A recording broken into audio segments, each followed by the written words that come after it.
Senhoras e senhores, sejam muito bem-vindos ao Engravatados Podcast. E hoje minha convidada, que já conheço, considero até uma convidada especial, Major Elisete, aqui no Engravatados Podcast. Seja bem-vinda, Major. Muito obrigada pelo convite, eu me sinto lisonjeada por mais esse convite, ainda mais tratando-se de um conterrâneo, né? Nossa piracuruquinha vai dominar o mundo, hein? Vai, mais tarde eu tenho pergunta sobre ela, já que a senhora está bem envolvida e podemos se dizer até na política, né? Mas, sim, claro. Antes de mais nada, eu quero saber quando e como foi que surgiu esse interesse de entrar para a polícia, para a área de segurança. Foi por acaso ou era um sonho? Na verdade, assim, né? Como você sabe, eu nasci ali na beira do rio Piracuruca, né? Sou filha de uma família muito humilde, mas muito honrada. Filha de um grande homem, seu João Lourenço. Foi vaqueiro, pedreiro, motorista, magarefe. E se eu for dizer aqui todas as profissões do seu João Lourenço, né? E ele sempre nos incentivou, a todos os filhos, a estudar. Então, eu, mesmo morando lá em Piracuruca, naquela cidade pequena, mesmo nas dificuldades, mas eu sempre sonhava em morar em Teresina, né? E ter um emprego, e comprar um carro preto, e voltar para Piracuruca dirigindo de óculos escuros. Até porque a cidade pequena não tem muita opção, né? Principalmente naquela época, né? Não vou dizer minha idade, né? Mas... E aí, assim, aos 13 anos, vim para Teresina, né, trazida pelas minhas irmãs, que foram precursoras, as 3 professoras, e para me dar uma oportunidade melhor do que a que elas tiveram, elas pagaram uma escola privada para mim, para que eu pudesse estudar e, enfim, com melhores chances de vencer. E eu aproveitei essa chance. Então, aos 17 anos, passei no meu primeiro vestibular para Direito, sou da primeira turma de Direito da UESP. E para manter o meu curso, que era um curso muito caro, principalmente naquela época, porque hoje tem internet, hoje tem, se você colocar qualquer assunto lá na internet, você tem aulas de todas, né, homens, mulheres, aulas divertidas, aulas mais sérias, de todas as formas e gratuitamente. Naquela época não tinha. Então, nós tínhamos que comprar os livros. E os livros no Brasil são caríssimos. Talvez por isso que nós leiamos tão pouco, né? Talvez, não sei se é só por isso. Mas, e aí, para comprar os livros, não era justo, né, que as minhas irmãs continuassem me sustentando. Então, eu disse, rapaz, eu tenho que trabalhar. E aí, Ângelo, eu fui ser professora. Foi a minha primeira profissão, era a que estava mais ali ao alcance. E eu dava aulas de manhã em 2 escolas particulares, lá no Mocambinho mesmo. À tarde dava aulas particulares para quem podia pagar. E à noite fazia faculdade. E eu trabalhando manhã e tarde como professora, mesmo assim o meu salário mal dava para comprar os livros. Aí eu disse, menina, esse negócio de ser professor é muito bom, gosto, amo sala de aula, nunca saí dela, mas não está dando certo não, tenho que procurar outro rumo. Aí fui atrás de fazer concursos públicos. Aos 18, passei no meu primeiro concurso público para agente da Polícia Federal. Foi o primeiro concurso que eu passei. E aí, concurso no Brasil tem esse problema também, né? Que às vezes é meio... E aí não fui chamada, né? Já estava... e eu continuei o curso de Direito e fazendo as provas, passei em tudo. 2 psicotécnicos, as provas físicas, exames médicos, muito esforço das minhas irmãs para que eu pudesse, né, cumprir todas as etapas e mesmo assim não fui chamada. E nesse meio tempo, nesse interregno, apareceu o concurso da PM. E eram só 3 vagas para mulher, né? Muitos diziam, menina, não faz esse concurso não, são só 3 vagas, passa nada. Mas eu sempre muito otimista, eu sou muito otimista, né? E eu pensando comigo, oxe, 3, mas eu sou só uma. Então, vou fazer esse concurso sim. Resultado, fui primeira colocada no concurso da PM, entre homens e mulheres, e isso foi até motivo de manchete em jornais naquela época. Porque naquela época era meio complicado, né?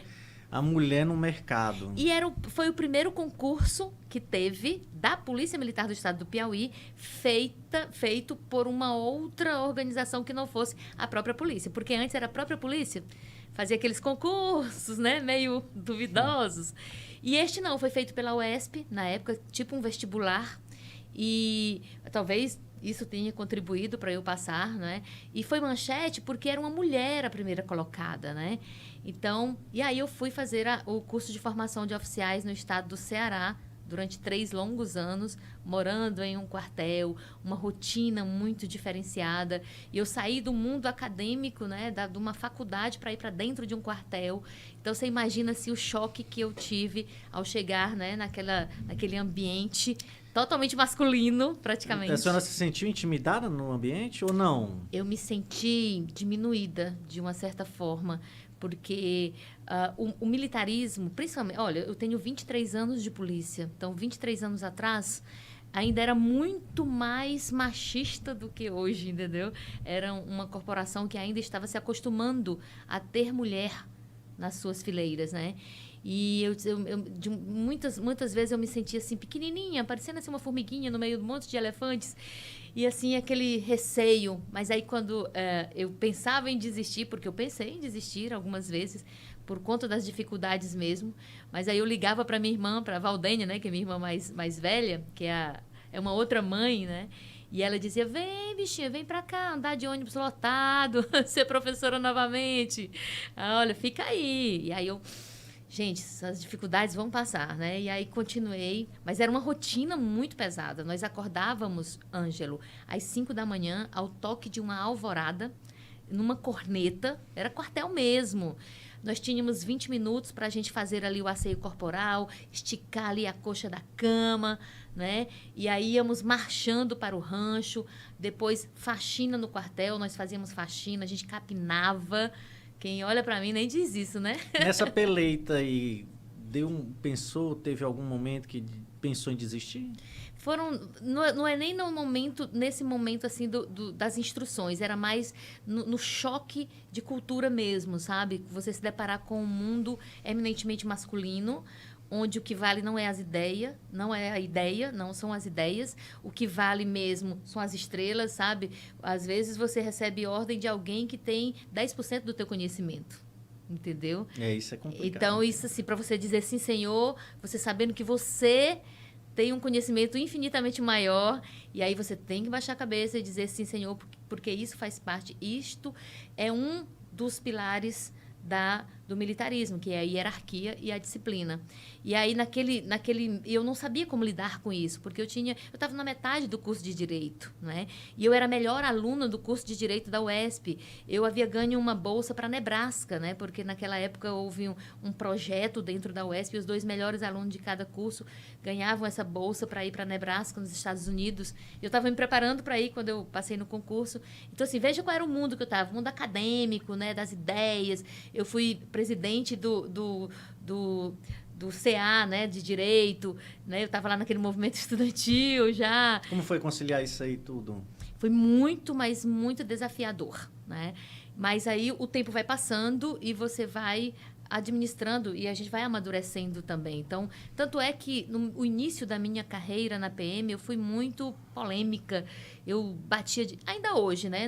Ainda não vou mentir, não. Eu ainda hoje vou muito contra o sistema. Tá na veia. Acho que sim. Essa coisa da política, né? Todos nós somos políticos, mas isso também faz parte das fileiras da corporação. E, assim, muito no início, eu bati muito de frente no início e sofri sérias consequências por conta disso, né?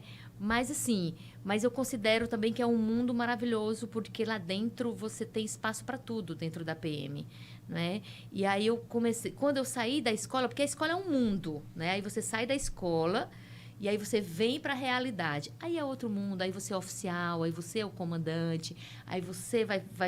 Aí o que eu fiz? Que muitas pessoas reproduzem o que sofreram na escola. Eu fiz o contrário. Então, o que eu sofri lá, eu não queria que ninguém mais passasse por aquilo, porque eu não achava que era útil. Eu não achava que algumas coisas que eu passei na escola fossem úteis para fazer com que o profissional se tornasse um bom profissional e prestasse um bom serviço. Eu acho que há outras formas de você forjar o caráter de um militar. Nessa época que a senhora estava, digamos assim, em treinamento, quantas mulheres estavam junto lá? 5. Éramos eu e mais 4. 5 mulheres para quantos homens ao todo? E uns 150 homens, mais ou menos. Em algum momento, vocês se sentiram assim, sofreu algum assédio? Se eu disser que não, eu tô mentindo, né? Todos nós sentimos. Não é só no meio Incomodava? militar. Mas, assim, não a ponto de ser algo que agredisse propriamente disso, né? Dito, e nem que configurasse o que hoje já é crime, né? Naquela época não era, né? Mas, assim, o assédio, ele existe em todos os campos, em todas as carreiras, em todos os locais, né? Hoje a gente já tem uma legislação que nos protege de uma certa forma e inibe, de uma certa forma, a ocorrência desse... né? Desse acontecimento, podemos dizer assim. Quando a senhora via alguém desistindo, e essa pessoa que desistiu, via a senhora lá batalhando em ir à frente, qual era o sentimento daquele momento que você sentia? Olha, durante o curso houve desistências, né? Houve uma moça que não era do meu estado, não era piauiense, era do Pará, e ela desistiu ainda no primeiro ano do curso de formação de oficiais. Ela, tal qual ocorreu comigo, também já fazia um outro curso, ela fazia odontologia, quando passou no concurso e foi para o CFO e não se adaptou, né? E ela desistiu. Naquele momento, para falar a verdade, eu me senti uma vitoriosa, porque, poxa, ela desistiu e eu não, Tá sabe? ali firme. Olha só, que legal. Na verdade, eu não sei até que ponto esse sentimento é bom ou ruim, mas para mim fez bem, porque eu me senti mais forte em ver pessoas desistindo e eu não. E isso foi ao longo da minha carreira, né? Eu gosto muito de esportes. Durante a minha carreira lá na academia, eu fui atleta, né? Eu fui campeã brasileira de salto em distância pelos Jogos Acadêmicos, eu fiz natação. Houve uma prova que também me fortaleceu muito, que foi promovida pelo Exército Brasileiro. Eram 1.500 metros no mar. E eu era a única mulher militar, né, que estava concorrendo ali, que estava no Brasil todo participando. ali. Ela foi em Fortaleza, né? Não, mas o Brasil todo estava lá. Tinham representantes de outros estados. E aí eu era a única mulher, que eu sou mesmo, sabe? Insistente aí, ali, né? persistente. Sou metida, pode dizer. E aí estávamos lá competindo e eu via, sabe, soldados, homens, ali nos 1.500, porque eram 3 boias, né? E você vai lá 500 metros, aí você faz isso, né? E aí, às vezes, eu nadando aqui, eu vi o policial ou militar do exército desistindo e a lancha ali pegando e a água que vindo, sabe aquela onda que vem assim, entra aqui pelo teu nariz, mas eu desisto é nada. Mas aquela desistência Entendeu? fortalecia mais ainda, né? Cada vez que um desistia, eu ficava mais forte, sabe? Eu não sei se isso é bom ou ruim, gente, vou perguntar a um psicólogo, Mas né? conseguiu. Oxe, mas menino, ganhei minha medalha lá. Oxe, mas menino mesmo. Hoje Piracuruquense é forte, viu, Ângela? Hoje, assim, daquela época de treino, já Sim. que a gente está falando sobre isso, para hoje, que a senhora, eu acredito, já deve ter participado de várias ações, de vários treinamentos, melhorou, dificultou? A senhora vê que naquela época tinha algum excesso de treinamento que hoje não se usa mais? Como é que a senhora faz esse comparativo do treinamento daquela época para hoje? Olha, existem as coisas boas daquela época que não existem mais hoje. Por exemplo, o curso de formação de oficiais, quando eu fiz, eram 3 anos. 3 longos anos. A gente morava no quartel, nós éramos internos. Hoje não é mais assim. Eu acho que nem há no Brasil, não sei se ainda há alguma academia que ainda esteja nesses moldes do internato. Aqui no Piauí, por exemplo, são só 2 anos, né? O concorrente já entra como bacharel em Direito, então ele só faz 2 anos de curso de formação de oficiais, onde ele vai pela manhã, assiste aula, vai para casa, depois assiste aula e vai para casa. Tá bem flexível. É tipo uma faculdade. É sério. Eu lembro que lá no estado do Ceará... Hoje, então, tá melhor. Uma menina, assim, melhor... Como eu disse, tem coisas boas e tem coisas ruins, E as né? coisas ruins? Olha, eu considero assim que tem algumas coisas que, por exemplo, eles não tiram serviço durante os 2 anos. Além de toda a rotina, na nossa época, nós tirávamos serviço no primeiro ano o equivalente a um soldado, no segundo ano o equivalente a um graduado e no terceiro ano o serviço é equivalente a um oficial. Então, eu passei pelas 3 fases. Então, eu sei o que o meu soldado passa. Então, hoje eu sou major de polícia, eu comando mais de um batalhão inteiro. E eu sei exatamente quando eu determino um soldado para cumprir uma tarefa, eu já fiz algo similar. Então, eu sei o que ele passa. Eu sei até onde eu posso Isso exigir. é bom, é a experiência vivida. Eu Isso. costumo dizer que você se torna... tipo, você tem a empatia por quem você está comandando, né? Isso é importante você estar naquele nicho de conhecimento. Mas aí, voltando um pouquinho só, por que o curso de Direito? O curso de Direito é um curso que dá oportunidades, um leque de oportunidades praticamente infinito, né? Então, eu escolhi Direito já pensando numa profissão. Quando você é filho de uma família muito humilde, muito pobre, você tem que buscar a sua independência financeira. E, além disso, já buscar ajudar os teus pais. Pelo menos foi assim comigo. E Tentar recompensá-los. Desde o meu primeiro salário, ainda hoje, eu mando dinheiro para minha mãe. Entendeu? Não há um mês. E ela, graças a Deus, nem precisa mais, né? Mas assim, eu faço questão porque é a minha mãe, é o meu pai quando ainda estava vivo. Então, você conhece lá a minha casa, os filhos todos foi que reformaram a casa. Hoje ela mora numa casa confortável, hoje ela tem uma vida confortável por conta dos filhos, porque a gente retribui o que nós tivemos, porque o que nós tivemos foi uma família muito amorosa, um pai que fazia das tripas coração para dar o melhor. Meu apelido era boneca de louça, né? Eu sempre fui branquinha assim. Eu entendo. E assim, nessa sua formação acadêmica, nessa sua formação prática na polícia, a senhora não deixou, né, dos estudos Nunca propriamente dito, porque aí a senhora é doutoranda, a senhora é especialista. Vai parar quando os estudos? Nunca. Vou ficar velhinha na faculdade, né? Hoje, como você disse, eu sou doutoranda, tenho algumas especializações. Quando eu entro em uma determinada função, eu me especializo nela. E aí eu busco conhecimento, porque é o conhecimento que conquista o espaço. Vou lhe explicar de uma forma prática. Esta minha função atualmente é eminentemente repressiva, né? Porque a gente está na rua, a gente está com um policiamento ostensivo. Antes dela, eu coordenava o PROERD, que era um programa de prevenção às drogas, que era eminentemente preventivo. No PROERD, foi um mundo novo, porque eu fui lidar com o mundo da prevenção às drogas e à violência. E aí eu senti necessidade de conhecer, porque não basta você chegar para o adolescente ou para a criança e dizer, olha, diga não às drogas. Porque se você chegar só com isso, é muito superficial. Por que ele tem que dizer não às drogas? O que as drogas causam? E não basta dizer, faz mal. Porque se você chegar para o adolescente, olha, não usa droga não, que faz mal, é ruim. Aí um dia ele vai lá, fuma um cigarro de maconha, sente prazer e diz, mas João mentiu, é bom. Não é não?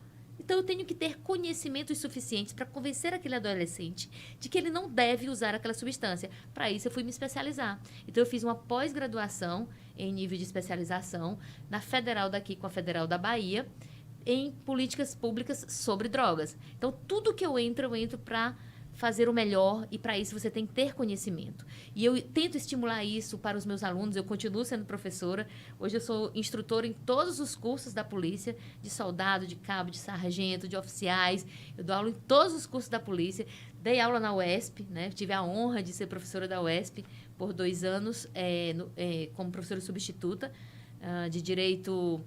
Dei aula de direito penal, de processo penal, de direito internacional, tudo na UESP, né?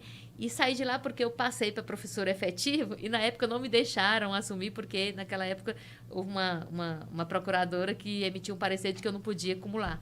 Mas, enfim, sendo que já existiam outros oficiais lá que acumulavam cargos, né? Hoje já pode, mas também eu fiquei muito chateada e, não posso ser professora efetiva não, então eu não vou ser mais substituta não. Aí não fui mais ser professora substituta. Aí fui procurar outros caminhos, né? A senhora, quando fala do PROERD, a senhora deve ter muitas vitórias para contar, que eu vou já querer saber. Mas a senhora acredita que falta políticas públicas para trabalhar a prevenção? Sairia mais barato hoje trabalhar a prevenção do que chegar ao grau mesmo maior. Do tratamento, né? Não tenha dúvidas, né? A prevenção, ela é muito mais eficiente, muito mais eficaz, né? Eu tenho certeza que você conhece alguém que tem problemas com dependência química, né? Essa pessoa que tem dependência química, a dependência química, ela é uma doença progressiva e incurável. Mas Jó é incurável, mas eu conheço pessoas que pararam de usar, mas não ficaram curadas. Elas controlaram a dependência química. Elas estão conseguindo resistir e não recair. Mas todo dia ela tem vontade. Pode perguntar para um dependente químico, né? É uma luta diária e para sempre depois que o organismo se torna dependente químico.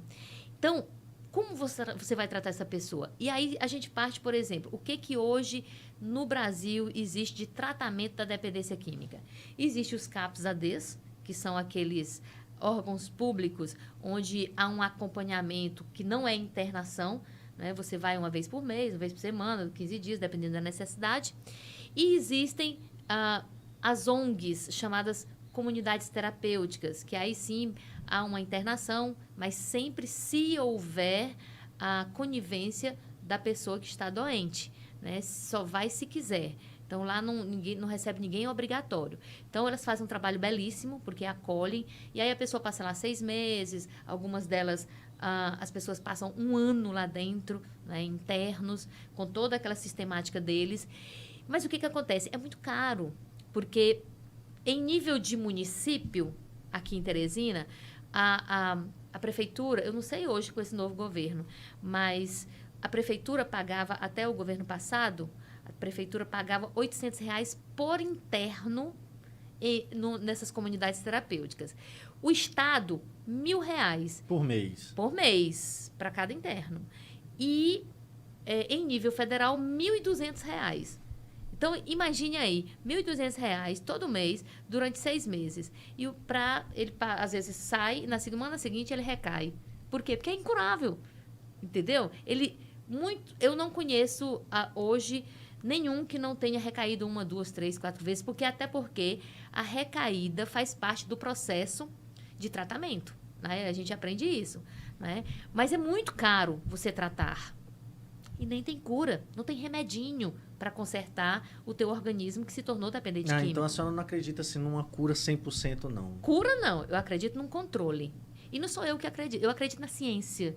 Né? E a ciência me mostra isso, essas pesquisas. Vamos para as estatísticas, né? Que para mim são até questionáveis. Dizem, né? Nas comunidades terapêuticas, há uma pesquisa que diz que é em torno de 20% das pessoas que fazem tratamento que conseguem ficar longe das drogas. Eu vou muito além, eu acho que não chega nem a 10%. Né? Se chegar a 5%, eu digo que é uma vitória. Se bem que se uma pessoa conseguir, eu já fico muito feliz. Né? Mas não tem, recai. Pode ir atrás, faça a sua própria pesquisa, pode ir atrás. Você é desenrolado na área da pesquisa, pode ir lá e você vai ver isso. Né? E quais são as vitórias que a senhora conta assim como troféu do ProERD aqui no Piauí? Meu principal troféu é que nos 5 anos que a Major Elisete esteve à frente do ProERD, nós capacitamos mais de 60 mil crianças a dizerem não às drogas e à violência. Foram mais de 80 municípios que receberam o programa por conta da nossa coordenação durante os 5 anos que eu estive à frente. Todos esses locais? Todos, ou ministrando palestras, ou levando o programa, ou participando de eventos, né? E a principal vitória mesmo é que nos 5 anos que eu estive à frente, eu nunca me deparei com nenhum infrator que tenha feito o ProERD quando era criança. Então, significa dizer que aquelas crianças que fizeram o ProERD, eu, Major Elisete, não tenho nenhum registro que elas tenham ingressado na criminalidade. Major, mas existe? Certamente, deve existir, porque nada é absoluto, nem nada é perfeito, só Deus, né? Mas é uma vitória que eu ostento com muito orgulho, que vale mais do que todas as medalhas que eu já recebi. E qual é a sensação de já ser condecorada aí com muitas medalhas, muitas honras? Porque se a gente colocar para pesquisar, aparece lá um bocado, né? Com essa sensação de dever cumprido, de estar fazendo a tarefa de casa, ou batalha para ter mais? Eu batalho para ter mais. Batalho, sabe por quê? Porque nós mulheres, e aí a gente entra um pouquinho aqui já na condição de mulher, que para nós é muito difícil você conquistar um espaço, você mostrar que você pode. Então, cada insígnia dessa demonstra que a mulher não só é Elisete, mas a mulher é capaz. Né? Eu fui, durante o ProERD, com esse nosso programa, eu fui referência, me tornei referência nacional na área e fui homenageada pela Polícia do Maranhão, Polícia do Pernambuco, Rio de Janeiro, Tocantins. Recebi vários títulos de cidadania. Nasci na Piracuruquinha, mas sou cidadã unionense, beneditinense, capitã de campense, angicalense, parnaibana. Né? Então, assim, são vários os títulos de cidadania por conta de um trabalho, de um serviço prestado. Né? E isso mostra que você pode. Então, quanto mais a gente conseguir, essas conquistas vão fazer com que outras mulheres se inspirem. Você sabe, eu acho que você acompanha um pouquinho nas minhas redes sociais, e são muitas as mulheres, as meninas, as adolescentes, as jovens, né, que olham para mim e dizem, olha, eu quero ser igual a você. Né? Se você conseguiu, eu também posso conseguir. E eu termino inspirando essas mulheres, dizendo a elas, olha, você pode, eu nasci na beira do rio Piracuruca e estou aqui, então você também pode. Como é que a senhora vê... Vou pegar aqui uma aguinha. Fique à vontade. Como é que a senhora vê o crescimento, já que estamos tratando aqui do mundo feminino, do crescimento de mulheres querer ingressar na corporação, do espaço delas, em modo geral, como é que a senhora está acompanhando isso? Daquela época que a senhora iniciou, de apenas 5 mulheres lhe acompanhar, e hoje, em média, quantas mulheres acompanham o mesmo pensamento de Major Elisete? Então, é que isso depende da nossa legislação. A legislação da Polícia Militar, nós temos um estatuto que prevê que nos concursos públicos apenas 10% das vagas sejam reservadas às mulheres, né? Tem 2 coisas que eu desejo falar sobre isso. A primeira delas é que é mais motivacional, não é? Porque muitas das concurseiras dizem para mim, mas Major, são só 10%, são tão poucas as vagas. E eu sempre digo a elas, e coloco o meu exemplo, né? Que eram só 3 vagas e eu fui 0,1. Então, você só precisa de uma vaga. Mas, paralelo a isso, o que eu desejo dizer é que essa legislação ela é obsoleta e não corresponde mais à realidade. Por quê? Porque a mulher, assim como no lado positivo, ela também tem um lado negativo. Ela também ingressou na criminalidade. Então, nos últimos tempos, nós temos visto cada vez mais mulheres sendo processadas, julgadas e condenadas por crimes, inclusive violentos. Lá na nossa área mesmo, na Grande Santa Maria, as últimas armas que nós apreendemos no meu batalhão eram um casal que foi abordado e a arma estava com a mulher. Então, veja, a mulher também está na criminalidade. Então, a Polícia Militar ela também tem que se modernizar nesse sentido de que cada guarnição de polícia, no meu entendimento, tem que ter no mínimo uma mulher naquela guarnição. Porque a legislação também prevê que as mulheres deverão ser revistadas por outras mulheres. Então, se os homens não podem, ou pelo menos não devem, revistar as mulheres, então eu tenho que ter uma policial pronta. Às vezes, quando só homens estão de serviço em um batalhão e há uma suspeita mesmo bem feroz, vamos dizer assim, de que aquela mulher pode ter drogas ou pode estar armada, aí chama-se a guarnição lá de outro lado da cidade para vir para fazer a revista pessoal naquela mulher. Hoje, então, a segurança do estado do Piauí, ela não supre, digamos, cada viatura tem 2 policiais masculinos, mas que deveria ter, no mínimo, ali uma feminina. Então, assim, pelo que a senhora me diz, não corresponde. Ainda não, né?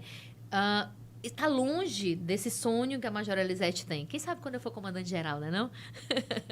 Mas, assim, é algo que é uma necessidade que nós, comandantes de batalhões, nós sentimos. No meu batalhão inteiro, tem eu, que sou a comandante, e nós temos 2 policiais femininas apenas. De quantos homens? São 77 homens, né? São 77 o nosso efetivo, e são 2 mulheres. Então, veja... Essas 2 mulheres, e uma delas é mais operacional, inclusive está ingressando agora na Força Tática também conosco, né?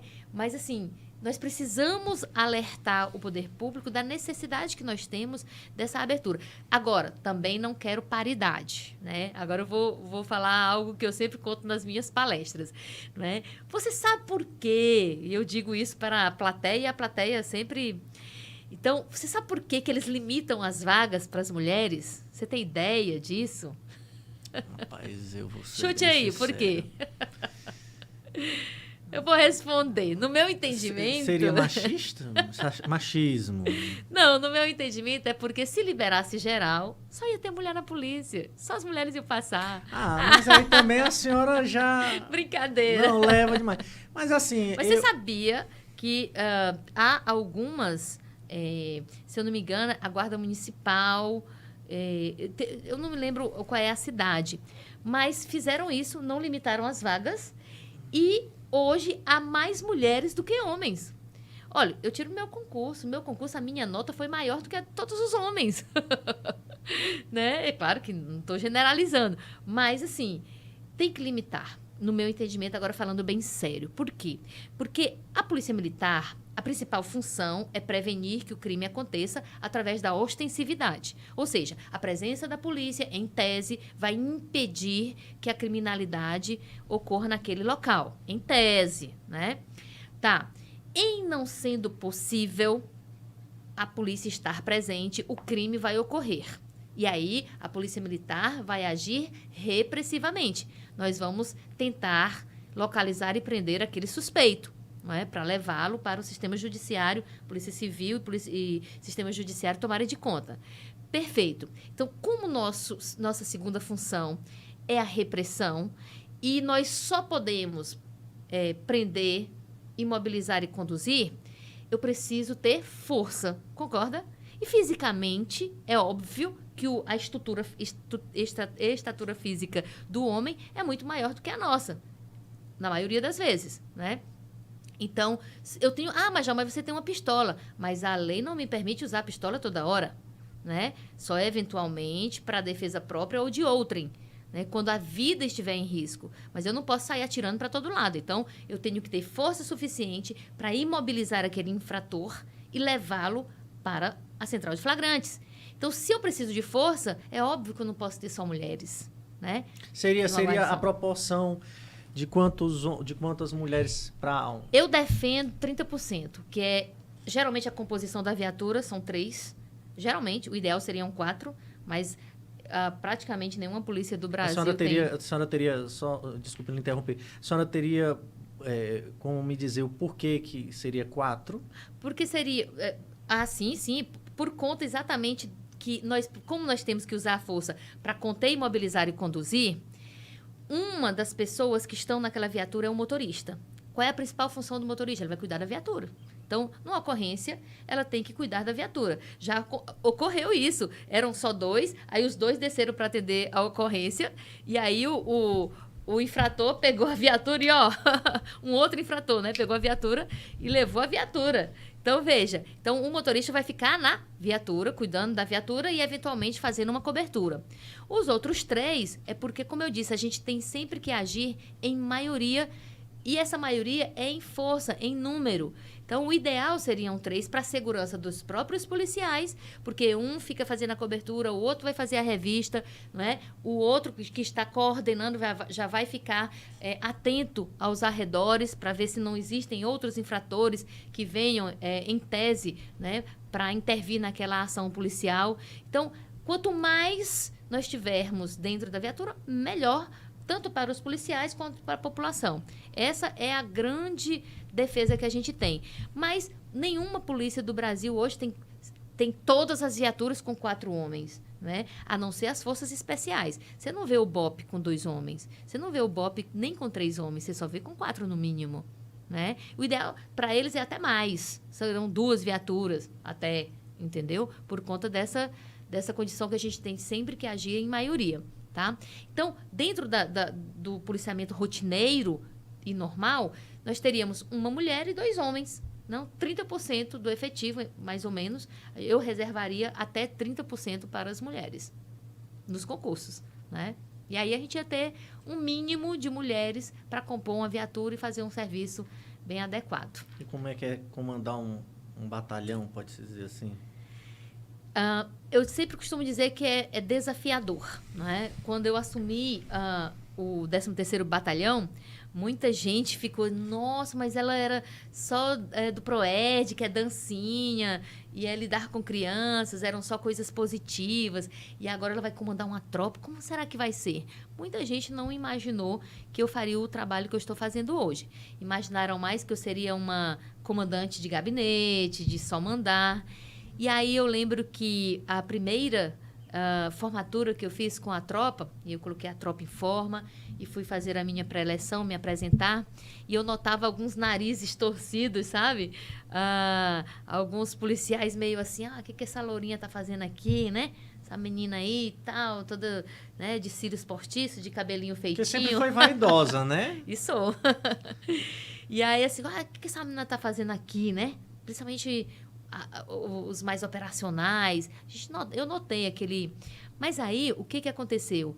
Eu mostrei que o oficial de polícia, que é de escola, ele é forjado para tudo, para todas as situações. Então, eu sei fazer o preventivo e sei fazer o repressivo. Então, eu fui para frente da tropa. Então, eu não mando ir, eu vou junto.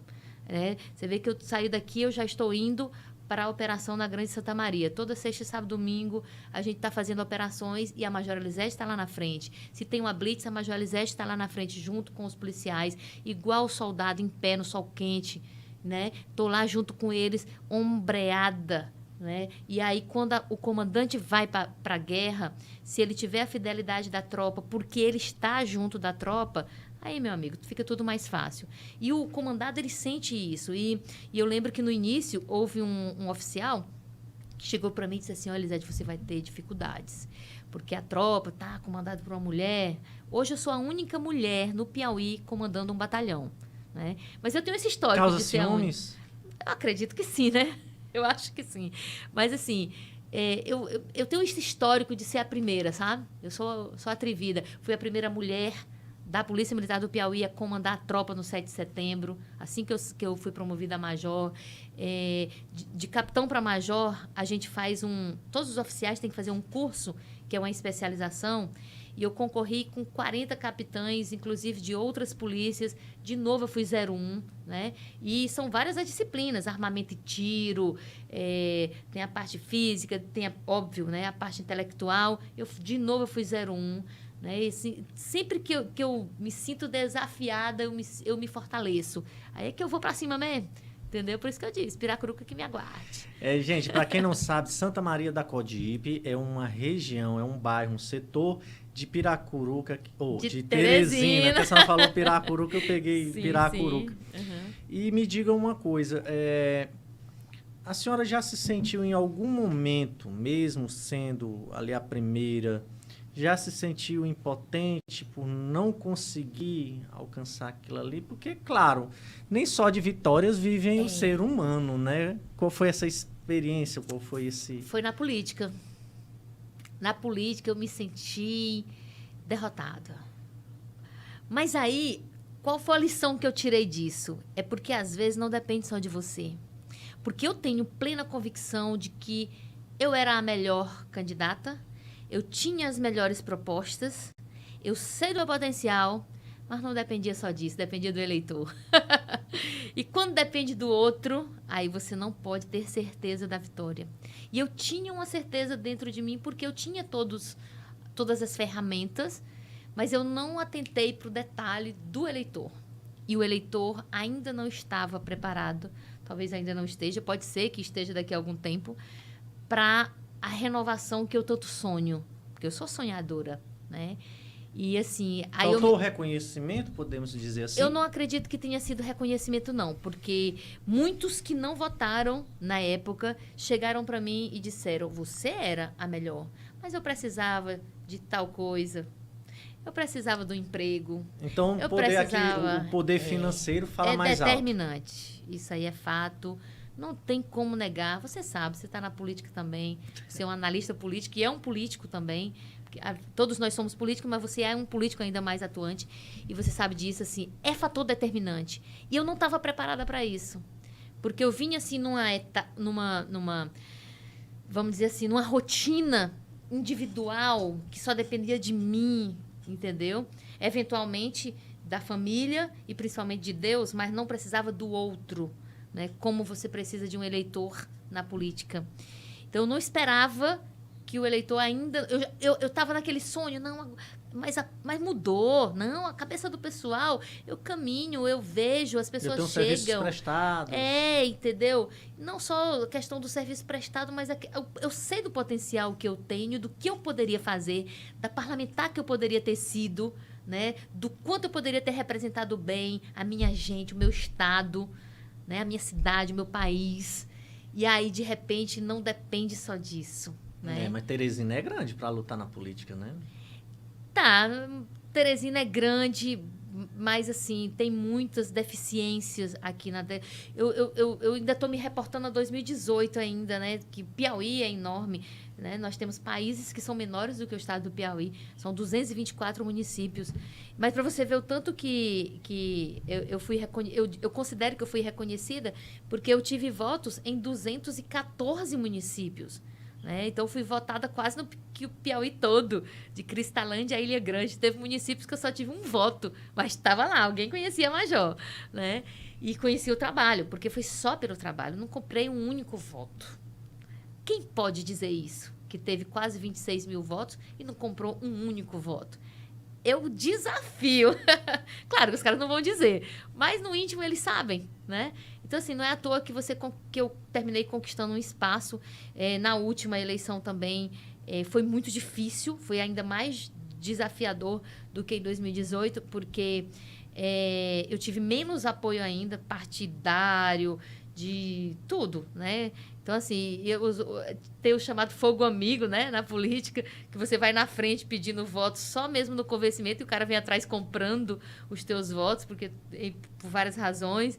E aí, depois você fica sabendo de tudo e aí vem uma decepção muito grande, né, com as pessoas que... E você vê também, assim, o quanto que a pessoa pode ser... eu não queria usar um nome muito grosseiro, mas, assim, o quanto que na política você encontra pessoas que estão conversando com você aqui, te convence. Você jura que vai? Jura. Tanto o eleitor quanto o próprio político, né? Os donos dos partidos que te prometem mundos e fundos e depois não cumprem nada. Na política, então, a senhora se sente que foi, digamos, traída? Eu me sinto abandonada, né? De uma certa forma, pelas pessoas que diziam que iam apostar, né? E que iriam ajudar e não ajudaram. Por outro lado, eu me sinto extremamente vitoriosa porque posso bater no peito e dizer, foi tudo meu. Ninguém me ajudou, a não ser a família e os amigos. Não, mas não tinha nenhuma pessoa no absolutamente patamar maior, né? Nenhum padrinho, absolutamente nenhum... Nem partido, nem nada. E eu quero ver quem é que pode bater no peito, igual a Major Elisete, e dizer isso. Né? Numa eleição extremamente dura como é a de vereador de Teresina, né? Você tem mais votos do que muitos que tinham padrinhos, do que muitos que tinham muito dinheiro para gastar, do que muitos que tinham, sabe, imprensa e sobrenome, né? E a Major Elisete não. E tanto é que eu nunca me senti na obrigação, não, sabe, de ser eleita. Eu sempre me senti na obrigação de fazer uma bela campanha e dar uma oportunidade ao eleitor de, se eventualmente ele quisesse uma mudança real e absoluta, né? Uma mudança de verdade, que teria uma alternativa. Tá ali a Major Elisete. Mas não, sendo eleita, tanto que terminou a eleição, moço, voltei, cheguei lá, olha, aqui é meu lugar. Eu sou mesmo, é polícia, né? Porque eu sou concursada e posso dizer que eu sou policial militar. Mas estou na política, né? E só tenho 2 anos na política, né? E nós temos aí... Estou começando agora, estou chegando agora, estou conhecendo agora esse mundo, entendeu? Então me aguarde que tem muita água para rolar. Major Elisete, por que então? É porque os nossos internautas já perceberam aí que a senhora ama muito Piracuruca. Amo. Né? Piracuruca fica a 200 quilômetros de distância da capital Teresina. Por que então não entrou na política lá em Piracuruca, sendo uma cidade menor? Eu só entraria em Piracuruca agora no ano passado se fosse para prefeito. Faltou apoio? 100%, porque o grupo que eu estava, nós acordamos que o grupo iria decidir quem seria o candidato, né? E eu era uma pré-candidata. Tanto que aqui em Teresina as pessoas achavam que eu ia ser candidata lá, né? E aí o próprio grupo decidiu que tinha que ser, que a decisão só iria ocorrer no início do ano da eleição. E eu teria que transferir o meu título, no máximo, até um ano antes da eleição. Então, de cara eles disseram, você não vai ser major.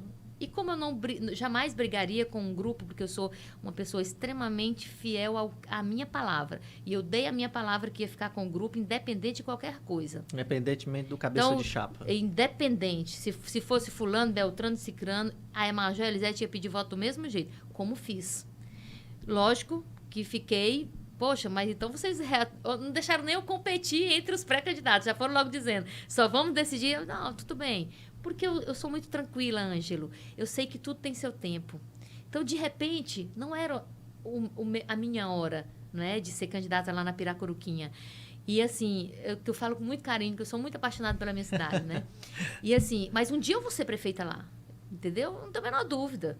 Vai ser mais lá pra frente. Não tem problema, não. Chega. Claro, vou ser tenente-coronel, o máximo ano que vem eu devo ser promovida a tenente-coronel. De repente, Deus queria isso, né? Disse, menina, te aquieta bem aí, tu ainda é major.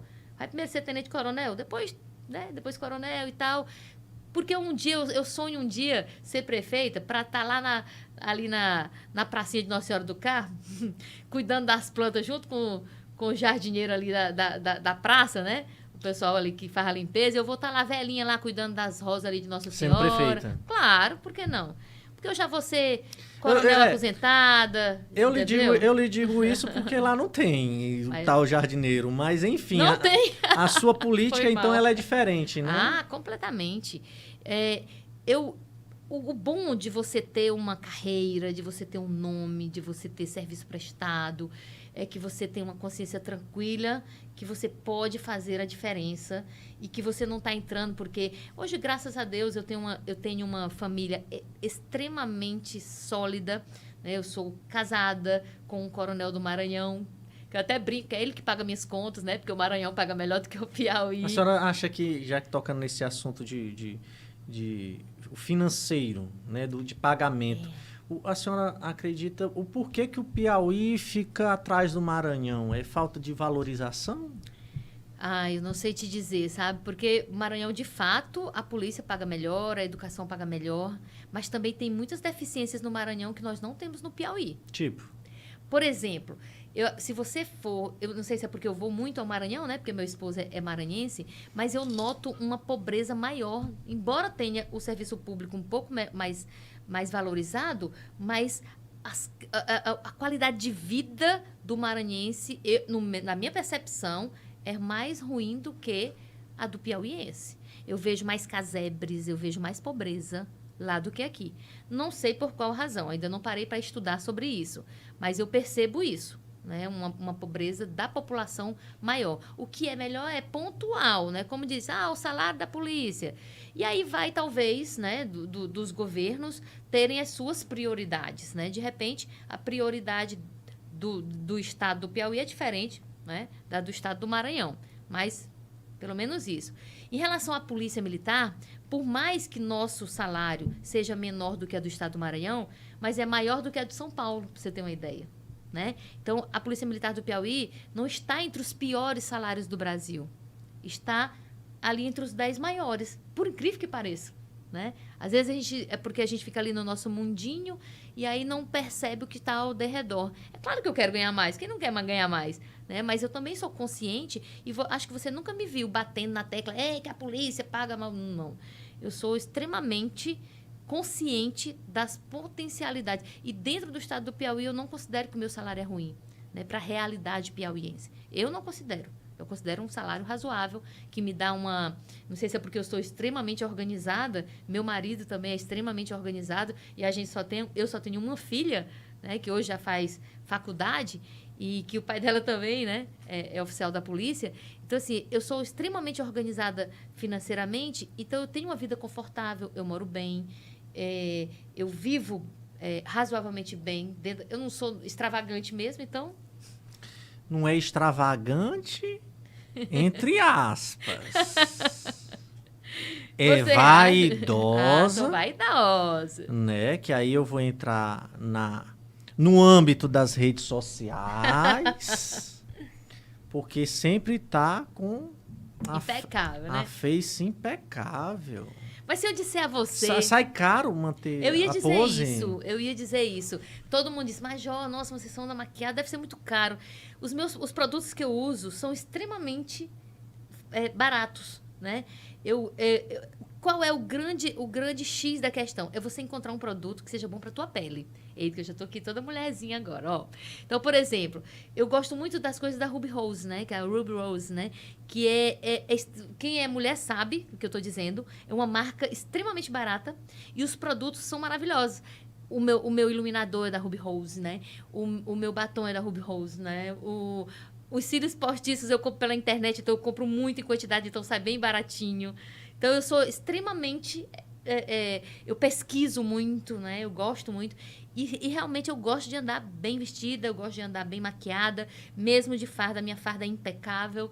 Outro dia teve até um apresentador de televisão que estava dizendo sobre isso. Aí falaram até do meu perfume, né? Se souber que meu perfume é bem baratinho. Só que é bom... Perfume é uma coisa de pele, né? Então, se você encontra um perfume que dá certo com a tua pele, ele vai demorar mais tempo, né? Ele vai fixar melhor. E vai ser mais agradável aos outros. E eu encontrei esse perfume há mais de 20 anos. Não vou dizer a marca para não fazer propaganda, mas é bem baratinho. Não é francês, como as pessoas pensam, né? E terminou que faz muito sucesso. Então, eu chego no quartel, todo mundo sabe que a Major chegou, porque sente o cheiro da Major. Essa sua vaidade, a senhora acha que prejudica ou não prejudica a visibilidade da senhora? Porque, assim... Por que eu estou lhe perguntando? Porque a Major Elisete não aparenta ter, que fica no sol, que é queimadinha do sol, que sempre trabalha na sombra. É por conta dos produtos, do protetor solar? Protetor direto, né? Claro, protetor direto. É base, né, da nossa maquiagem. Mas, assim, eu considero que faz ajudar, né? E o bom das redes sociais, já que a gente está falando de redes sociais, é que não tem como não ver o meu trabalho, né? Porque eu faço questão de mostrar o meu trabalho. A senhora acha que isso contribui? Demais, ajuda muito. É, né? porque tem muitas... acredito eu que deva ter na corporação policiais, né, no modo geral, que acha que é um exibicionismo, que é uma forma de, digamos, se aparecer... A senhora já ouviu alguma piada a respeito disso? Ou como é que a senhora recebe esse tipo de crítica? Olha, hoje eu tenho 23 anos de polícia, né? Desde quando eu entrei na polícia que eu faço a diferença. E desde que eu entrei na polícia, eu tenho pessoas que amam ou odeiam pela mesma razão. Então, as pessoas te amam, Ângelo, ou te odeiam pela mesma razão. Algumas amam você porque você vai lá e denuncia. E outras odeiam você porque você vai lá e denuncia. A mesma coisa com a Major Elisete. Alguns amam o meu trabalho e outros odeiam. E assim, eu aprendi... quando eu era tenente, eu me incomodava. Nossa, mas fulano falou isso. Nossa, mas fulano falou aquilo. E a maturidade vai chegando, e eu conto isso também nas minhas palestras. Eu tenho muitas palestras motivacionais. E eu falo muito, eu trago o maior exemplo da humanidade, né? Quem foi Jesus Cristo? Jesus Cristo é Deus. O que Jesus Cristo fez para a humanidade? Ele fez algum mal? Responda-me. Não. Não, absolutamente nenhum mal. Pelo contrário, ele curou cegos, ele curou aleijado, E o que fizeram com Jesus? Cuspiram nele, apedrejaram-no, chicotearam-no, crucificaram-no, mataram a Jesus, que é Deus. Ora, se eles fizeram tudo isso com Jesus, não vão fazer nada com a Elisete. Mas, rapaz, é querer demais, não é não? Claro que vão jogar pedras na Elisete. O que eu faço com as pedras? Pego essas pedras e construo meu castelo. Porque jamais... O castelo tá grande? Mas, menino, ainda tá começando a crescer. Mas, assim, essas pedras, elas calejam também, né? Doem. Quando chega aquela, né, chibatada. Mas aí as costas vão ficando calejadas. E meta na sua cabeça, você que está nos assistindo. Jamais, e não tenha essa pretensão de agradar a todos. Jamais vou agradar a todos. A senhora trabalha as redes sociais 100% ao seu favor. 100%, lógico. Não vai deixar Quando eu digo assim, 100% ao seu benefício, porque muitas pessoas elas se preocupam de beneficiar ela, sendo de que tem que beneficiar outras pessoas, para ela ser beneficiada, né? Então, ela acaba sendo, digamos, uma escadinha. A Major Elisete é a escadinha De alguém? de alguém? Acredito que não. Na verdade, quando eu comecei as redes sociais, eu comecei numa brincadeira, né? Eu achava, principalmente no início do Instagram, o Instagram eu achava uma rede social que era mais para diversão mesmo, e eu usava para divertimento. Depois, quando eu comecei a postar algumas coisas do trabalho, eu disse, olha que legal, as pessoas começaram a elogiar. Sabe, eu vou divulgar meu trabalho aqui. E hoje eu praticamente uso para divulgar o meu trabalho. E engraçado que é a nova rede social do momento, não sei se pode falar, mas... Né, Fique à vontade. que é o TikTok. Eu faz apenas uns 4 ou 5 meses... Pode até dizer o seu TikTok. @ Major Elisete, né? Tudo Major Elisete. Major Elisete ou Major Elisete Lima. E o meu TikTok, eu fiz faz uns 4 meses só. E já estou com mais de 400 mil seguidores no TikTok. Né? E são pequenos vídeos. E ao contrário do que se pensa, eu não uso, porque tem muitos lá, porque é a questão da dancinha, né? Nunca fiz uma dancinha. Eu até disse que quando chegar no 1 milhão eu vou fazer uma dancinha, né? Mas são pequenos trechos, 15, 20 segundos, do meu trabalho. Então, é uma abordagem que a gente faz. E aí, bombou, por quê? Porque muitas mulheres se identificam e até o Macharal também se identifica. E tem a questão da beleza, como você diz, né? Olha como é bonito a mulher na polícia, uma mulher que aborda, uma mulher que anda armada, que anda que usa o camuflado, né? E isso termina inspirando jovens. E isso é muito positivo, inclusive para as polícias. Né? Por quê? Porque o que é melhor? Quem é que tem que inspirar a juventude? É a polícia mesmo, é o lado do bem. Eu sempre trago um exemplo, na época que eu estava no ProERD, nós temos um depoimento de uma policial do Rio de Janeiro, eu fiz o curso no Rio. E lá no Rio de Janeiro hoje ela é policial militar e ela morava numa dos morros lá do Rio de Janeiro. E ela disse que antes do ProERD chegar no morro, qual era o ídolo da criançada? Era o traficante. Porque o traficante é que andava com colares de ouro, que andava de relógio, de carrão, tinha dinheiro. Então, se você perguntasse para as crianças, isso no depoimento dela, o que vocês querem ser quando crescer? As crianças diziam, sabe o quê, na época? Ah, eu quero ser o dono da boca de fumo. Então, o ídolo deles era quem? O traficante. Quando o ProERD chegou na favela, que o policial começou a ir para dentro da sala de aula, aí mudou tudo. Aí ela própria foi uma que disse, agora, esse é o meu ídolo, eu quero ser policial. Né? Então, as redes sociais fazem isso. Eu uso o TikTok para isso, para a juventude dizer, eu quero ser polícia igual a Major, e eu recebo essa mensagem direto, quero ser igual a você, quero ser policial, é lindo mulher na polícia, né? Que bom, você nos representa, você me representa. Isso é muito gratificante. Eu sou muito orgulhosa, no bom sentido, de inspirar essas pessoas. E quando não dá tempo de fazer a maquiagem, como é que vai sem maquiagem? Aí eu uso filtro. Às vezes eu uso sem nada, né? Eu estou sem nada às vezes, né? Difícil, mas eu faço isso também. Por exemplo, ontem eu tinha uma agenda lá em Esperantina, fazendo parte de uma roda de conversas lá com outras mulheres, e eu tinha que estar em Esperantina às 9 da manhã. São pelo menos 3 horas, né? Daqui para lá, eu saí. Então, eu tinha que sair 6 horas, o motorista foi me pegar, né? A viatura lá com a nossa equipe. Eu acordei 4h30 da manhã, tomei meu banho, fui me maquiar, porque é uns 40 minutos para maquiar, né? Para fazer uma coisinha bem bonitinha e tal, e me arrumar, e ajeitar a farda. Mas estava lá 9 em ponto, impecável, para bem representar a minha polícia e a mulherada como um todo. Olha os engravatados. Major Elisete, a senhora, então, se considera uma fonte de inspiração?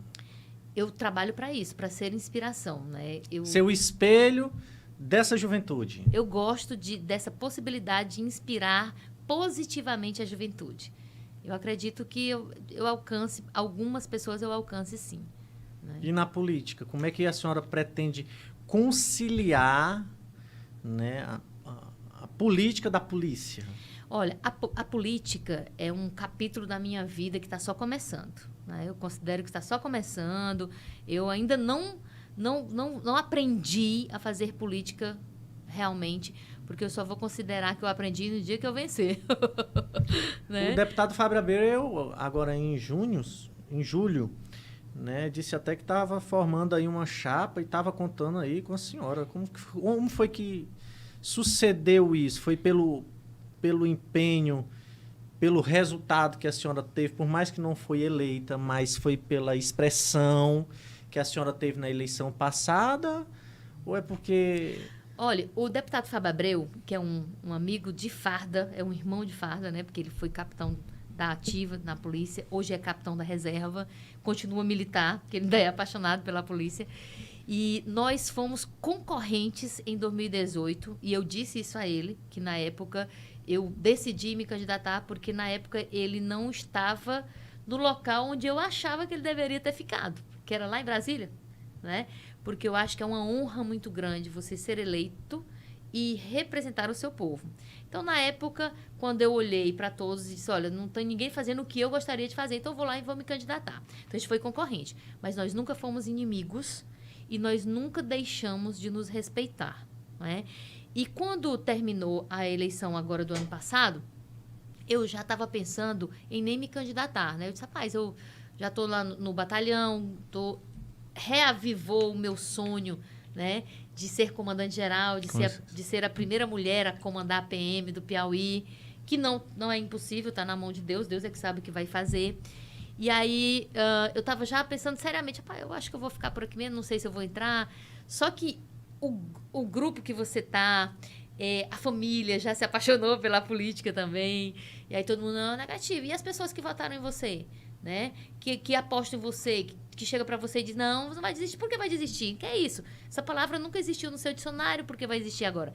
E aí, numa conversa com o deputado Fábio Abreu, ele disse, Elisete, venha, e venha agora para onde você sempre deveria ter estado, né, que é junto comigo. E porque a gente ainda ensaiou isso lá em 2018, mas aí os grupos foram muito, acho que você mais lembra, fortes, né? O puxa-puxa, né, e tal. E aí não deu certo. Ele disse, mas agora é o momento, venha participar aqui do PL, que é o partido dele. E aí eu disse, mas aí eu venho, para eu ser candidata a deputada federal, como é que é? Ele disse, não, você vem e a nossa proposta é que você venha para ser deputada estadual. Aí eu disse, pois, perfeito. Então, inclusive, fechei e ele é o meu deputado federal. Eu disse, até porque agora você está onde eu gostaria que você estivesse, que é em Brasília. Que hoje ele é deputado federal e exercendo o mandato dele lá em Brasília.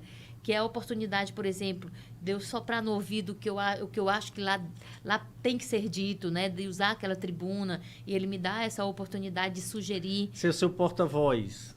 De uma certa forma, meu representante, né? E aí a gente está dessa forma, então eu devo concorrer em 2022 a deputada estadual pelo PL, em parceria com ele, onde ele vai ser candidato à reeleição, né, para deputado federal. Então, a gente está fazendo essa parceria e está dando muito certo, porque, como eu lhe disse, ele me ouve, eu posso sugerir coisas, projetos, eu posso sugerir melhorias onde eu acho que ele pode ajudar na nossa região, na nossa Piracuruquinha.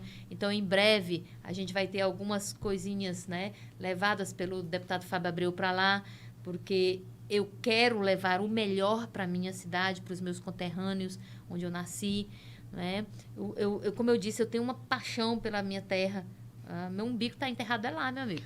Entendeu? A minha família, a minha mãe mora lá, meus irmãos moram lá, alguns irmãos ainda moram lá. E amanhã mesmo eu estou indo para lá, né? E como é que a senhora vê hoje o cenário político do estado do Piauí? Já dá para se dizer que tem-se algumas certezas ou está muito indeciso? Eu acho que está muito indeciso ainda. Acho que mas a campanha já começou. Poxa, mas menino, faz tempo. Mas assim, eu digo porque eu ando muito, né? Eu ando muito e eu ouço. Às vezes eu tenho certeza, não, vai ser assim. Aí eu vou para outro lado, eita, vai ser assado. né? Então, assim, eu ainda vejo muito essa coisa. E eu faço, de vez em quando, no meu Instagram, eu faço umas enquetes, né? De vez em quando eu coloco lá umas enquetes e dá muito 50% com 49%, 51%, 49%, sabe? Tá muito ainda indeciso, tanto em nível federal quanto estadual. Eu vejo assim, ainda não tem nada certo, não. Até porque a conjuntura, ontem mesmo, houve aí um lançamento de uma pré-candidatura, por exemplo, do Dr. Silvio Mendes, que é uma pessoa que eu admiro muito, né? Então, será que ele vai ser mesmo candidato? E por qual partido? Ele é a terceira via ou ele vai estar no lado da oposição?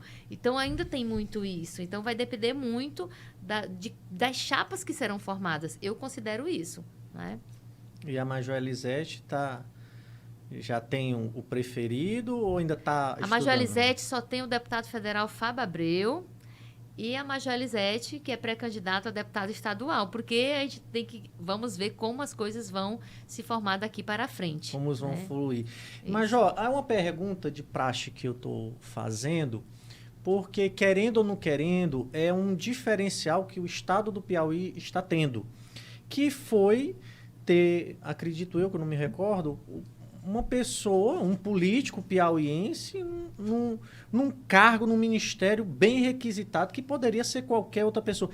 Claro, não menosprezando o senador Ciro Nogueira. Mas como é que a senhora, a Major Elisete, aí com as pretensões de se candidatar, vê essa escolha do presidente Bolsonaro para colocar ele... Quais os benefícios que a senhora acredita que isso... Olha, inclusive vai eu parabenizei ter o senador Ciro quando ele assumiu. A assunção dele é objeto de admiração por todos os piauienses. É o ministério mais importante, né, que nós temos. A Casa Civil é o braço direito, né, do presidente da República, independente de qual seja o presidente, né? A Casa Civil é a casa, né? E então, assim, eu o parabenizei e fiquei muito orgulhosa de ser um piauiense. Eu fico muito feliz quando um piauiense, né, um conterrâneo, conquista um espaço. Independente de qualquer coisa, é um piauiense que está lá, meu amigo, entendeu? E é lógico, é óbvio que nós teremos algo, né? Esse piauiense é óbvio que vai trazer algo de bom para o nosso estado. Eu acredito nisso. Se ele não fizer, é porque não quer. Porque a potencialidades ele está tendo já. E agora eu considero que isso, o reflexo político disso, tanto em nível federal como estadual, vamos dizer assim, que tremeu as bases da política como um todo. Dos políticos. Dos políticos, exatamente. Não foi das bases somente política, não. É. E aí é onde eu ia fazer justamente essa pergunta. A Major Elisete, que já tem o seu deputado federal, balançou na base? Como eu disse, eu ainda não decidi, né, quem será o meu candidato, porque ninguém sabe quem são os candidatos, eu não sei nem se ele vai ser candidato, porque eu particularmente nem tenho certeza se o senador Ciro vai ser candidato, não. Por quê? Porque o cara é ministro da Casa Civil, a mãe dele é senadora, a esposa dele é deputada federal, né? Então, é um poder mas inigualável. Existe, mas eu não sei se a senhora sabe, mas e até ele mesmo já falou em algumas entrevistas que é o sonho dele ser governador do Piauí. Mas o político diz tanta coisa que depois diz que eu, sinceramente, eu não coloco isso como uma verdade absoluta. Se acontecer, não é? Mas eu, particularmente, eu tenho minhas dúvidas se será ele o candidato. Como eu disse, ontem mesmo, o doutor Silvio, né, disse que é pré-candidato. Mas por onde? Porque ele é muito alinhado ao senador Ciro, não é? Então, até que ponto? Será se ele não é uma alternativa do senador Ciro para continuar ministro ou até ser candidato? Teria um apoio maior? De quem? Ciro Nogueira, sendo ministro da Casa Civil, não entregando o cargo para ser governador, ele apoiando, digamos... hipoteticamente, Silvio Mendes. Nossa. Seria a jogada? Seria uma jogada, né? Que pode ser, uma alternativa, que é considerável. Eu considero Doutor Silvio, eu sou uma admiradora dele, gosto muito dele, como pessoa, como cidadão, uma integridade. Eu gosto muito dele, sinceramente falando. E é lógico que um apoio de um ministro, ou até, sabe lá, se Ciro não será, fala-se aí até que ele pode vir a ser o candidato a vice-presidente, né, na chapa do... Não pode acontecer? Pode. Ruim ou não? É um ponto bem considerável. Então, pode acontecer ou não. Então, está muito indeciso ainda. Ninguém sabe quem serão os candidatos. A gente não, particularmente... Eu não aposto em nenhum A nem B, porque ninguém sabe quem são os candidatos ainda. Né? Quais serão as estratégias que serão lançadas? Né? A certeza que eu tenho é que eu estou em parceria com o deputado Fábio Abreu por conta do que eu já lhe disse aqui, né? É policial militar, eu sou mesmo defensora da farda. E assim, se eu puder... Tá no sangue. Tá no sangue, entendeu? Gente, para quem não sabe, a gente está falando do doutor Silvio Mendes, já foi prefeito de Teresina, né? Já é um político aí, digamos assim, de carreira. Existe político de carreira? Ele disse que não é político, né? Mas ele foi prefeito por 2 vezes, né? Foi prefeito, tem um trabalho aí que... podemos dizer... Mas ele é médico, né? Mas a realidade é que ele é médico, aqui não deixa de ser uma outra... Eu não digo nem profissão, mas é um outro meio de vida. Né? Até porque política não é meio de vida, né? O doutor Silvio é estabilizado, né? Tem a vida dele estável. Né? Se ele entrar mesmo... Eu lembro de algumas passagens dele como prefeito, eu nem sei se ele sabe que eu sei disso, mas eu sei... Mas agora ele vai saber. Eu acho que sim, né? Porque, assim, eu soube disso, que ele era prefeito, porque eu sou muito afeta aos projetos sociais. Eu sou uma pessoa muito militar, mas com o coração muito social. Eu gosto muito de projetos sociais e tal. Então, morador de rua, não sei o quê. Muito humanitária, né? E ele era prefeito. E ele, à noite, saía no carro dele. Olha só, ele saía à noite no carro dele, só com uma pessoa dirigindo para ele, e ele saía ajudando pessoas no meio da rua. Os moradores nem sabiam que ele era o prefeito, entendeu? Então, achei isso, assim, essa passagem da vida dele, para mim...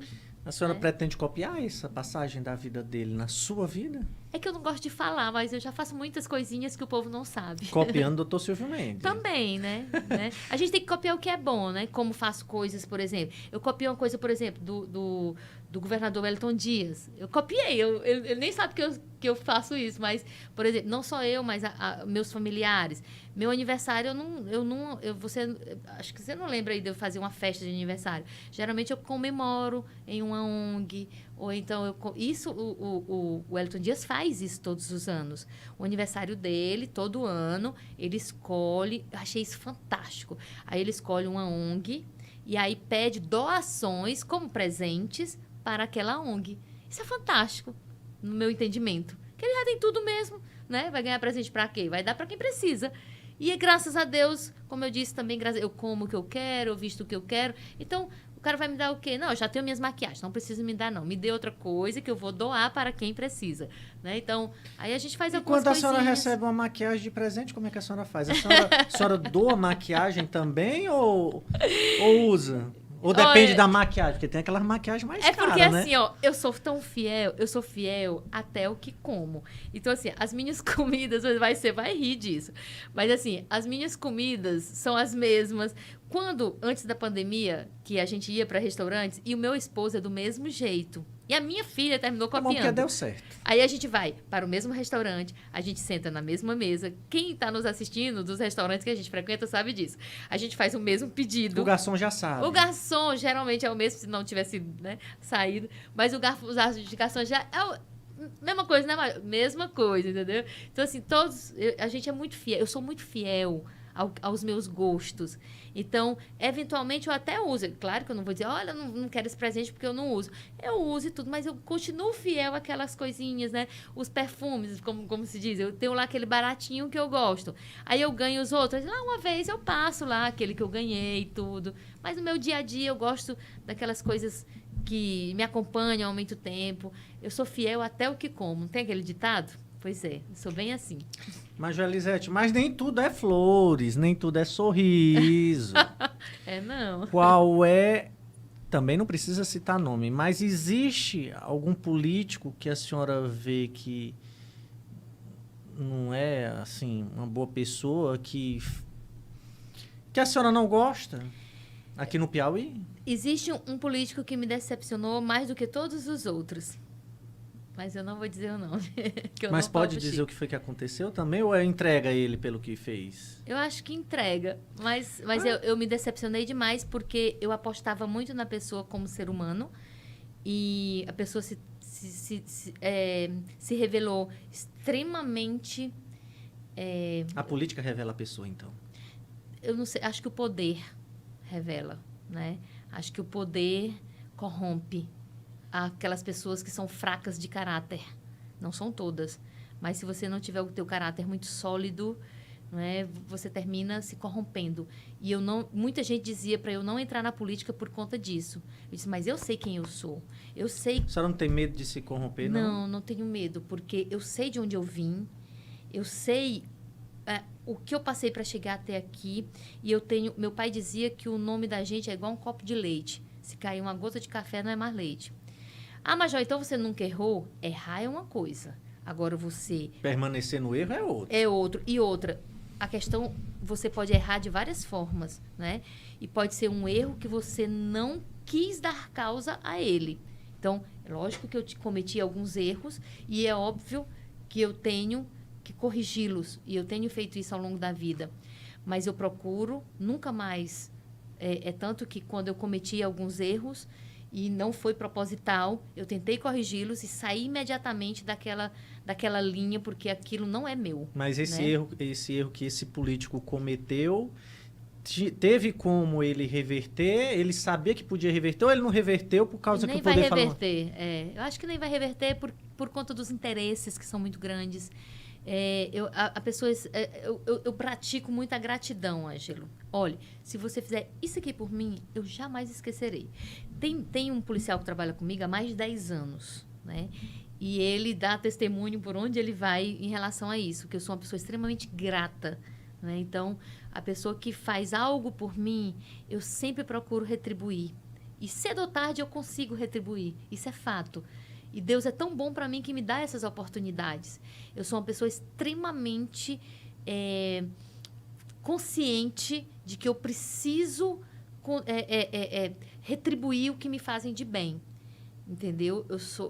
Eu acho que isso faz parte da evolução humana, a gratidão. A senhora é ciumenta? Não. Você acredita que eu não sou ciumenta? Nem da minha filha eu tenho ciúmes. Porque, assim, algumas pessoas que são... Estou lhe perguntando porque tem algumas pessoas que fiéis, muito fiéis, que acabam sendo ciumentas. Não, é porque a minha fidelidade vai muito além, vai para além dos relacionamentos. Eu sou fiel a tudo, a minha corporação. Por exemplo, eu posso não gostar do meu comandante-geral, mas eu sou fiel a ele, eticamente falando. A senhora se sente uma mulher realizada, pretende se aposentar quando ou pretende ir até no último fôlego aí, levar ou a política ou a polícia? Eu vou me aposentar como prefeita de Piracuruca. Depois que eu for prefeita em Piracuruca, aí eu vou morar ali, né? Na beira do rio, entendeu? Aquela casa ali, eu vou morar ali, na beira do rio Piracuruca. E ali eu vou, se Deus permitir, eu vou fazer um pierzinho para eu pescar lá na beira do rio, do jeito que eu gosto, entendeu? E é ali que eu quero terminar os meus dias, na minha terra, né? De preferência com um monte de neto e de bisneto, né? Que vão passar as férias lá comigo, mas é só nas férias, viu, Bruninha? Você que tá me assistindo aí, né? Que no dia a dia você vai criar. Mas, assim, eu sou uma pessoa muito... Como eu disse, sou muito fiel às minhas raízes, né? Sou muito fiel a isso. Existe uma diferença da Major Elisete, que veste a farda, para Elisete família... Ou quando a Major Elisete ela tira a farda, ela continua ainda, podemos dizer, rígida ou firme? Eu só sou rígida e firme na rua, né? Na rua... Porque... Mas quando tira a farda, fica coração mole. E até de farda, se não for na rua, meu coraçãozinho derrete, né? Tipo, eu faço muitas ações sociais, eu faço muitas palestras, né, de fardada. Então, nessa hora ali é outra Elisete, né? Mas na operacionalidade, quando você tem que algemar alguém, que você tem que levar para a central de flagrantes, como eu faço sempre. Aí a rigidez tem que prosperar. A senhora, quando está em operação ou quando está indo aí para algum, podemos dizer assim, combate, é daquela do ataque que segura mesmo, derruba no chão? Quando a gente está no embate, vamos dizer assim, né? Quando a gente tem que imobilizar e conduzir, graças a Deus que no nosso batalhão a gente conseguiu fazer com que as nossas guarnições tenham sempre um número considerável de policiais. Então, eu nunca estou só. Né? Então, eu estou sempre com uma guarnição composta de 2 ou 3 policiais, que geralmente é que tomam a frente. Agora, se for mulher, aí se só tiver eu de mulher, eu tenho que ir lá e algemar e conduzir também. Deve ter recebido alguma ameaça já de mulher, não foi? Assim, xingamento. E como é que a senhora se sente sendo xingada ali, sabendo que está fazendo o certo e a pessoa está errado? Geralmente, a gente só respira fundo, né? Controla a emoção? Controla a emoção e conduz, né? Que é a nossa obrigação. A Joelisete, e para finalizar a nossa conversa, qual é a mensagem que a senhora deixa aí para esses jovens, para essas mulheres, de um futuro melhor? Qual é o exemplo que a senhora quer que eles sigam? Se podem se espelhar no seu @, no seu Instagram? Quero aproveitar e convidar a todos, né, para seguir a Major Elisete, @Major Lima no Instagram. E no TikTok é @Major também lá no Facebook também é só Major Elisete, né, que é uma página. E assim, o que eu gosto sempre de bater na tecla é que se a Major Elisete conseguiu, qualquer pessoa consegue, né? Como eu disse, eu nasci na cidade pequena, com muitas dificuldades, e meu pai tinha uma frase que dizia, filho de pobre só tem uma chance na vida, que é estudar. Então, eu usei essa ferramenta e hoje conquistei um espaço. E se eu conseguir, você também consegue. Esse é o primeiro ponto que eu quero deixar aqui registrado. O segundo ponto é que, como nós falamos muito em política, que se você que está nos assistindo costuma dizer, eu não gosto de política, esqueça essa frase e passe a gostar de política, porque tudo é política. O valor do salário mínimo, o valor dos impostos, se a sua rua é calçada ou não, se a nossa polícia tem concurso ou não todos os anos, tudo depende da decisão dos políticos. Então, esqueça esse negócio de não gosto de política e faça a sua parte, ou votando ou sendo votado. Se você olhar para todos os candidatos e disser assim, nenhum me representa, candidate-se. Porque eu fiz isso. Quando eu olhei para um lado e para o outro, que disse, nenhum me representa, vou eu mesma. Então, se você acha que nenhum te representa, vá lá, coloque seu nome à disposição também. E se você não tiver essa vontade, né, de se candidatar, estude a vida de cada um desses... As ações. Isso, as ações, o que fez, o que deixou de fazer, o histórico dessa pessoa e escolha pelo menos o menos pior. Agora não vote em branco, não, e nem vote nulo, que você vai estar contribuindo para que as coisas continuem absolutamente do mesmo jeito. E que depois não pode nem reclamar, né? Não votou. Não votou, né? Essa história, essa culpa eu não carrego. Só se você não votar naquela pessoa que ganhou. Né? Então, assim, você tem que escolher alguém que te represente, você tem que aprender a assumir as consequências do seu voto. E se você acha que aquela pessoa realmente vai te representar, lute por ele, né? Não só vote, mas peça voto, corra atrás, faça a sua parte. Campanha. Faça a campanha. E em 2022 a gente se encontra. Gente, essa foi a Major Elisete. Política e polícia. Então, sempre você vai ver ela aí pelas ruas, né? Porque é fácil de ver ela, porque ela... Todo dia. Ela sempre está ali pro rumo da Santa Maria da Codipe, não é isso? Naquele setor ali de Santa Maria da Codipe. Isso. Lá são 17 bairros, são 11 povoados e são 8 invasões. Dá conta, Major Elisete? São mais de 130 mil habitantes sob nossa responsabilidade. Dá conta? Ora, mas rapaz. Gente, esse foi o Engravatados Podcast. Você não esqueça de ativar as notificações, se inscreva em nosso canal e confira os cortes dessa entrevista no nosso canal de cortes, que é o Cortes do Engravatado.